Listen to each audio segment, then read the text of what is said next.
kata orang laki-laki tidak bercerita. Jangan ya dek, jangan. Laki-laki harus bercerita. Nah, ada satu kisah menarik di tahun 2004 di kota Sorong. Seorang pemuda yang sudah seminggu terlihat seperti orang kerasukan setan. Lalu datang sekelompok pelayan dari gereja dengan menggunakan jubah keagamaan, masuk dan berkata, "Setan, kau siap-siap kami usir. Kami hamba-hamba Tuhan sudah datang dengan jubah kebesaran." Nah, apakah pada saat itu setan yang ditengking itu pergi? Tidak. Hal ini masih berlangsung sampai beberapa minggu kemudian. Nah, pada saat itu saya memang adalah orang yang awam karena pengetahuan kita terbatas, seperti orang-orang yang datang pada saat itu. Tetapi setelah saya memiliki pengetahuan saat ini dan saya coba menganalisis situasi pemuda pada saat itu, lebih tepatnya pemuda itu bukan kerasukan, tetapi gangguan jiwa. Ada waham kesetanan di mana ini dipicu oleh inner child atau luka batin sebelumnya saat pemuda itu masih kecil. Ya, saya kira wajar karena pada saat itu kesehatan mental adalah pengetahuan yang langka di era tahun 2004 ke bawah. Nah, ada pertanyaan besar yang harus kita jawab bersama bahwa acap kali banyak di antara kita yang tidak memahami hal-hal psikologis dan kemudian menyimpulkan bahwa sesuatu yang aneh di dalam diri manusia pasti karena roh jahat. Nah, saat ini saya akan membahas tentang roh, jiwa, dan tubuh sebagai kesatuan yang penting dalam pelayanan yang holistik oleh gereja tentunya. Kenapa gereja perlu peduli semuanya itu? Nah, banyak gereja saat ini lebih fokus berbicara soal iman dan hubungan kita dengan Tuhan, aspek roh yang ditekankan.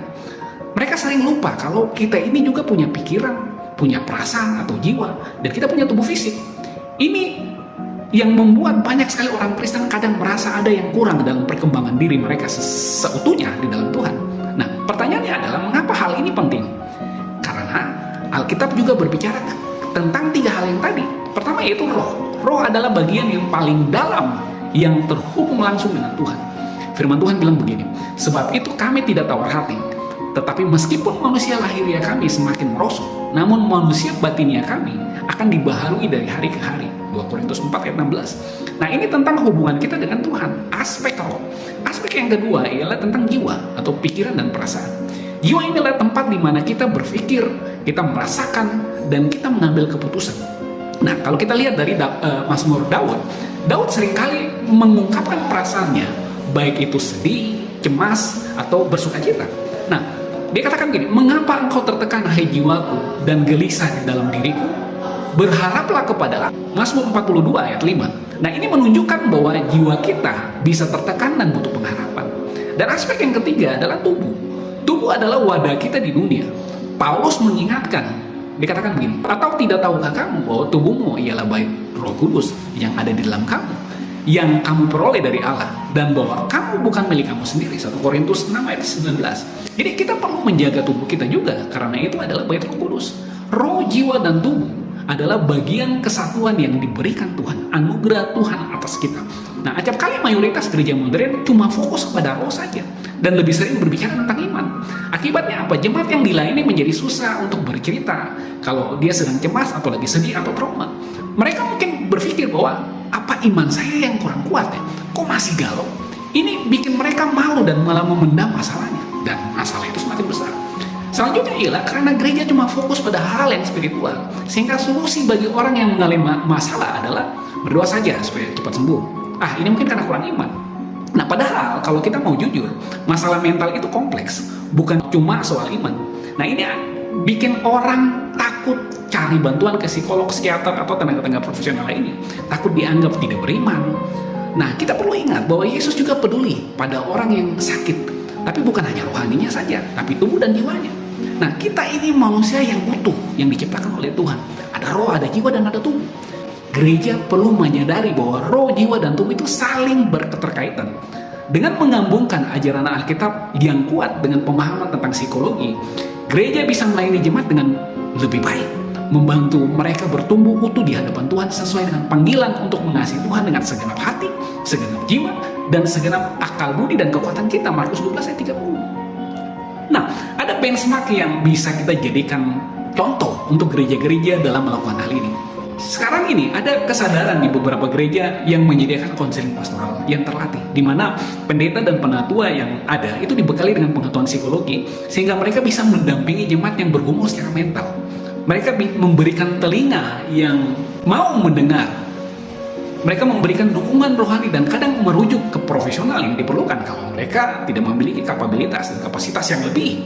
Nah, contoh nyata itu dapat kita lihat di gereja-gereja di Kota Kupang yang mengembangkan konseling pastoral untuk mendukung kesehatan mental jemaat, terutama pada kasus yang urgent atau krisis. Nah, yang kedua ialah program edukasi kesehatan mental.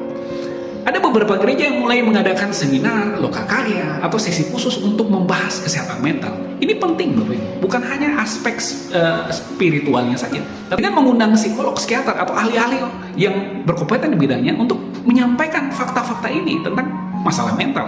Dan ini bukan aib. Dan yang ketiga adalah gereja yang peduli dengan ODGJ atau orang dengan gangguan jiwa. Ada gereja yang bahkan bergerak lebih jauh lagi dengan mendirikan pusat rehabilitasi atau rumah rehabilitasi untuk mendampingi bagi orang yang gangguan jiwa, seperti di gereja JKI Mandat Kerajaan di Banyuwangi dengan rumah rehabilitasi Banyuwangi Waras yang memadukan pendekatan rohani dengan dokumen pemulihan.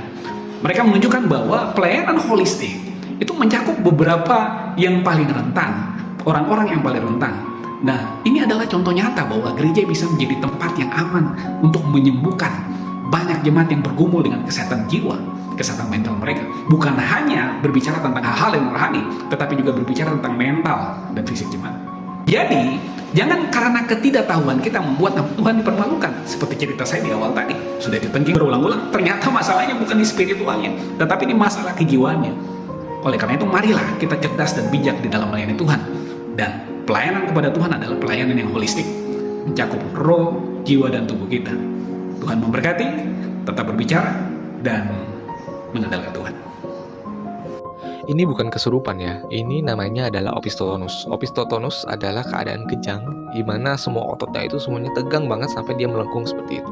Ini disebabkan oleh penyakit namanya tetanus. Jadi tetanus itu disebabkan oleh bakteri namanya Clostridium tetani, di mana sporanya itu ada di tanah. Kalau misalnya masuk ke luka, dia bisa masuk ke dalam tubuh ya, lalu mengenai saraf tuh, si toksin-toksinnya mengenai saraf sehingga kejang. Kejangnya biasanya diprovokasi sama kilatan cahaya, suara bising, pokoknya semua stimulasi sensoris bisa memicu kejang, bahkan sampai seperti ini.